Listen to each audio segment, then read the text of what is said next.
Sing with me how great thou God, and only see how great is our God.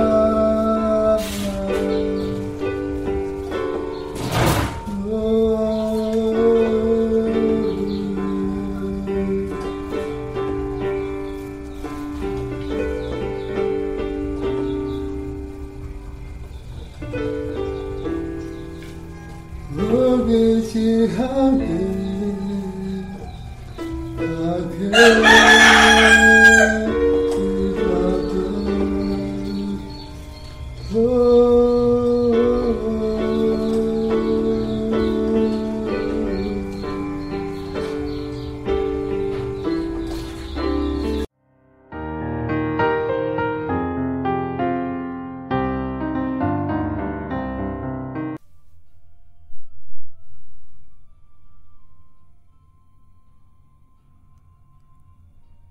Sudahkah Anda diselamatkan oleh Injil air dan Roh?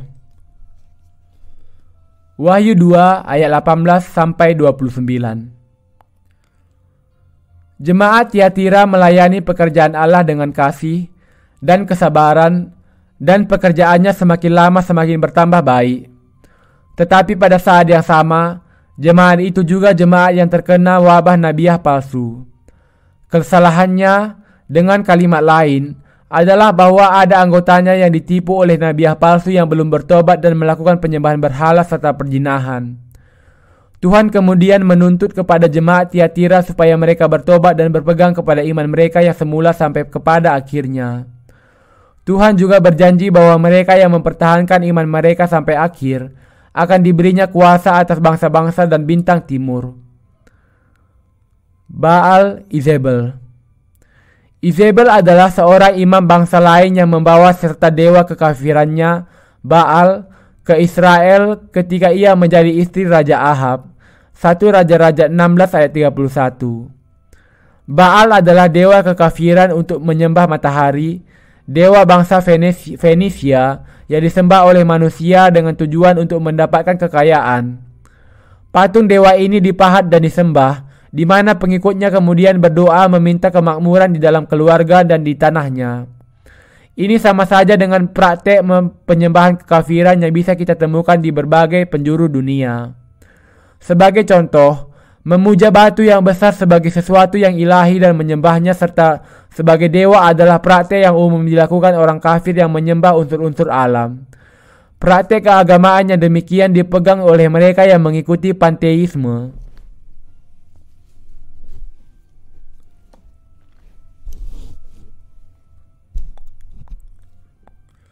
Dengan diperkenankannya agama kafir ini oleh Izebel, Baal menjadi dewa besar dalam praktek penyembahan berhala bagi bangsa Israel. Raja Ahab yang biasa hanya menyembah satu-satunya Tuhan kebenaran Allah, kemudian menyembah Baal karena perkawinannya dengan wanita asing ini. Banyak orang Israel yang mengikuti langkahnya meninggalkan Allah mereka yang sejati dan kemudian melakukan penyembahan berhala dengan memuja Baal. Dengan demikian mereka menempatkan diri mereka di bawah murka Allah. Allah menegur pelayan jemaat Tiatira karena membiarkan iman kepada Nabi Izebel masuk ke dalam jemaat. Dengan memerintahkan supaya Izebel dan pengikutnya bertobat, Allah memperingatkan bahwa ia akan menurunkan kesusahan yang besar dan kebinasaan bagi mereka yang tidak mau taat. Ini berarti bahwa jemaat Allah tidak boleh membiarkan kekayaan dan kepemilikan materi mendominasi perhatian mereka. Ini berarti bahwa orang percaya zaman ini tidak boleh menyembah dunia sebagai dewa mereka, seperti bangsa Israel menyembah Baal, dewa matahari, untuk mendapatkan kesuburan dan kemakmuran. 3 Yohanes 1 ayat 2 mengatakan, "Saudaraku yang kekasih, aku berdoa, semoga engkau baik-baik dan sehat-sehat saja dalam segala sesuatu, sama seperti jiwamu baik-baik saja." Ketika kita memandang kepada iman Rasul Yohanes, kita melihat bahwa perhatiannya yang pertama adalah mengenai kemakmuran jiwa. Kemakmuran dalam segala hal yang lain mengikuti, bukan mendahului, perhatian Yohanes bagi kemakmuran jiwa. Bagaimana kemudian iman yang seperti ini berubah di dunia sekarang ini? Iman itu sudah dicemari oleh iman yang hanya mencari berkat-berkat daging, meletakkan kemakmuran dunia mendahului iman dan meremehkan semua perhatian untuk kebaikan rohani.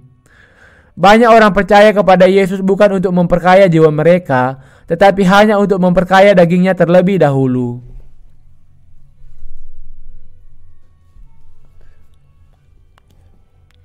Ada banyak sekte keagamaan di sekitar kita yang sama beracunnya dengan racun, yang mengatakan bahwa memberikan kekayaan dan kesehatan kepada para pengikutnya sebagai balasan untuk penyembahan mereka.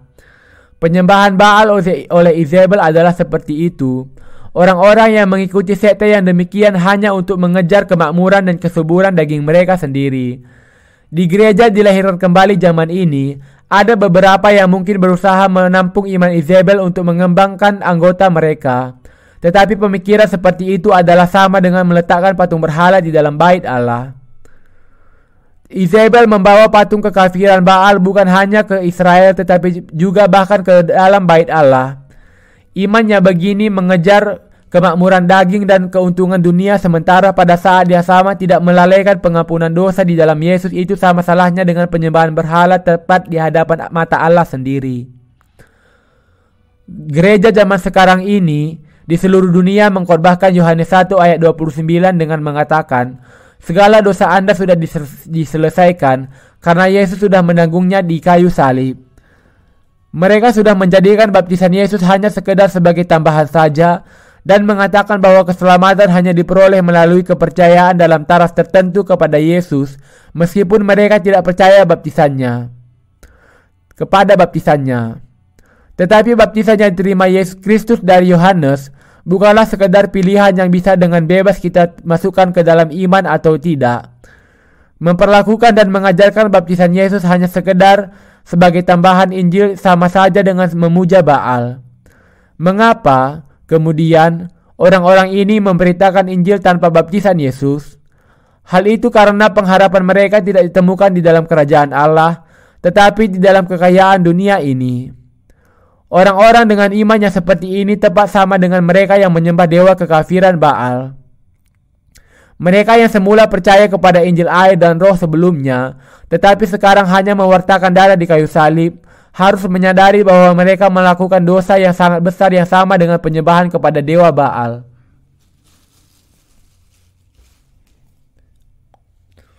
Tidak ada seorang pun yang bisa melayani dengan benar dengan menetapkan tujuannya kepada keuntungan dunia ini. Kalau pendeta meninggalkan baptisan Yesus dan hanya mengkhotbahkan mengenai darahnya di kayu salib, mereka mungkin bisa mendapatkan keuntungan dunia di bumi ini. Tetapi mereka harus menyadari bahwa iman yang begitu bukanlah iman yang benar, dan khotbah yang demikian bukanlah khotbah yang benar. Dengan melihat kepada kitab Wahyu, kita bisa melihat bahwa para pemimpin jemaat Tiatira menyembah Baal di dalam jemaatnya, sama seperti Izebel menyembah Baal. Kalau orang tidak percaya kepada Injil air dan roh, maka Roh Kudus tidak bisa berdiam atau bekerja di dalam hati mereka. Seperti yang dikatakan Rasul Paulus, orang yang tidak memiliki Roh Kristus bukanlah miliknya. Kedudukan seseorang menjadi anak Allah atau bukan ditentukan oleh apakah dia memiliki Roh Kudus, Roh Kristus di dalam hati atau tidak. Alkitab mengatakan bahwa mereka yang tidak memiliki Roh Kristus akan dibuang. Mereka yang mengenal dan memberitakan baptisan Yesus. Ketika seseorang percaya kepada baptisan atau air Yesus, yang dengannya dia menanggung segala dosa dunia ke atas dirinya, dan di dalam darahnya di kayu salib, maka Roh Kudus bisa berdiam di dalam hatinya. Tetapi kalau seseorang tidak percaya kepada Injil air dan Roh, maka bahkan meskipun ia menjadi martir bagi Yesus, ini bukanlah kemartiran yang benar dan hanya menegakkan kebenaran mereka sendiri. Beberapa orang dengan percaya hanya kepada darah di kayu salib, pergi ke ujung dunia untuk memberitakan Injil, menggunakan sepanjang kehidupannya untuk pekerjaan misi, dan bahkan kadangkala menjadi martir untuk imannya. Didasari oleh kasih Kristus, orang-orang bisa menjadi martir bahkan meskipun kalau mereka hanya percaya kepada darah Kristus di kayu salib. Tetapi seperti yang dikatakan di dalam Matius 7 ayat 23, apa gunanya hal itu kalau Tuhan sendiri tidak mau mengakui semua pekerjaan dan pengorbanan mereka?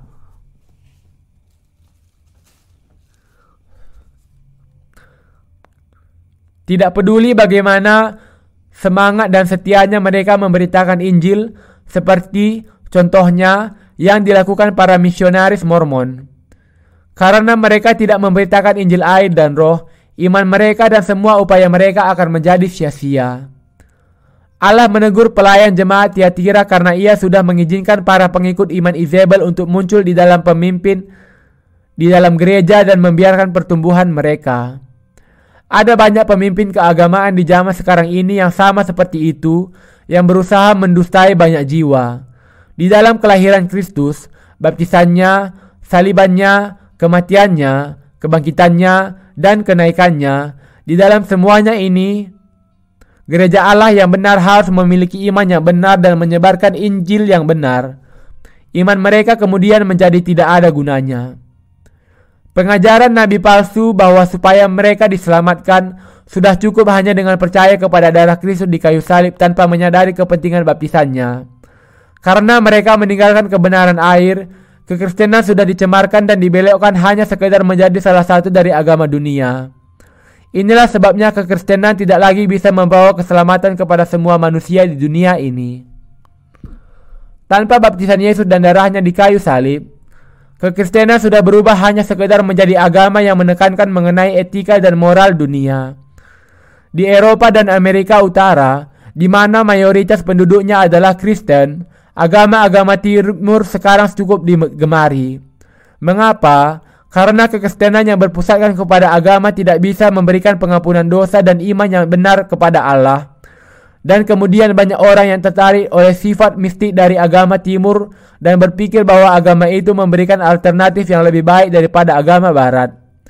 Tetapi kekristenan sebenarnya bukanlah agama barat atau timur.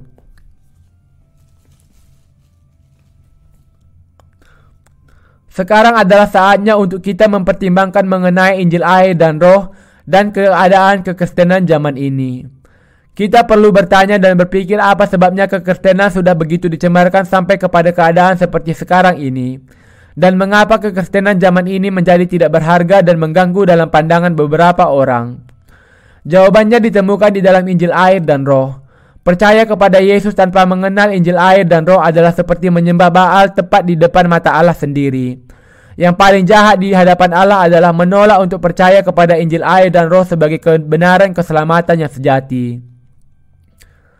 Kekristenan zaman ini dihiasi bukan dengan keindahan Injil air dan Roh, tetapi dengan keindahan dunia. Ketujuh jemaat di Asia sudah melayani Tuhan dengan percaya kepada baptisan Yesus dan darahnya di kayu salib. Tetapi, seperti yang ditunjukkan di dalam Alkitab, mereka juga memiliki ketundukan kepada dunia dan akhirnya Injil air dan Roh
Iman Rasul Paulus bukanlah sesuatu yang berasal dari manusia. Di antara jemaat Galatia pada saat itu, sayangnya, iman yang berasal dari manusia yang berkembang luas. Iman ini mengatakan, meski kalau seseorang percaya kepada Yesus sebagai juru selamat, mereka bisa menjadi umat Allah hanya kalau mereka menerima sunat fisik.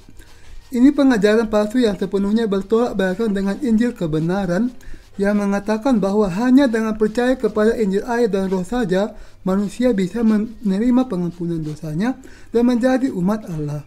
Akan tetapi, orang-orang kudus di Galatia pada saat itu hanya hanyut oleh arus pengajaran palsu itu, dan sebagai akibatnya banyak yang jatuh ke dalam kematian rohani.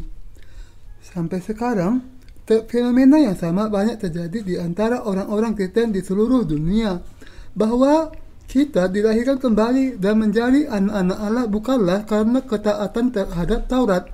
Ini semata-mata karena Yesus Allah datang ke dunia dengan air dan darah dan menanggung segala dosa manusia di dunia ini, sehingga Allah menggenapkan keselamatan kita dengan sempurna dan dari dirinya sendiri.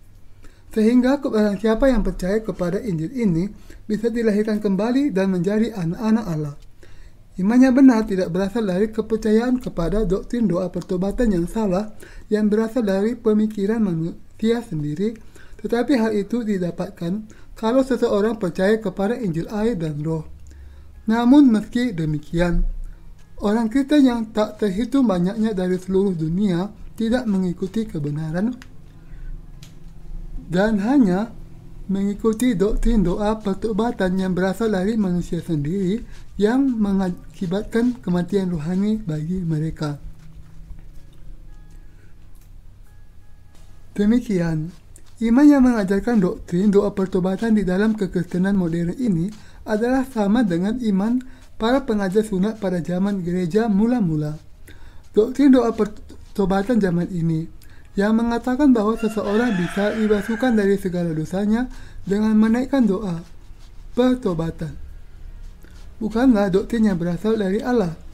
Itu adalah doktrin yang berasal dari manusia, dan doktrin humanistik yang demikian masih berkembang dari kalangan pengacau rohani yang ada di dalam kekristenan bahkan sampai hari ini.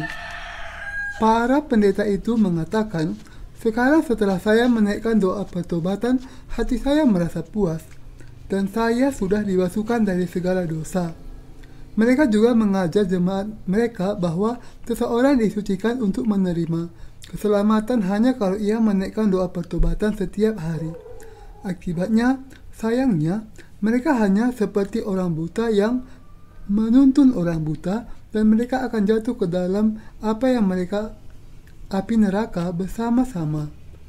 Apakah orang Kristen zaman ini salah percaya dan salah paham bahwa dosa-dosa mereka akan dilenyapkan kalau mereka menaikkan doa pertobatan? Ya, banyak orang Kristen memang percaya demikian. Tidak terhitung orang Kristen di seluruh dunia berpegang kepada keyakinan yang salah bahwa kalau mereka bertobat dari dosa-dosa mereka di dalam doa, mereka akan bisa dibasuhkan dari segala dosa mereka. Jadi bahkan di masa penyembahan, sudah menjadi standar bagi jemaat sekarang untuk memberikan sebagian waktunya untuk menaikkan doa penyesalan, dan saat itu pendeta akan membacakan teks yang sudah disiapkan yang disebut penegasan akan pengampunan dosa. Tetapi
Almighty God.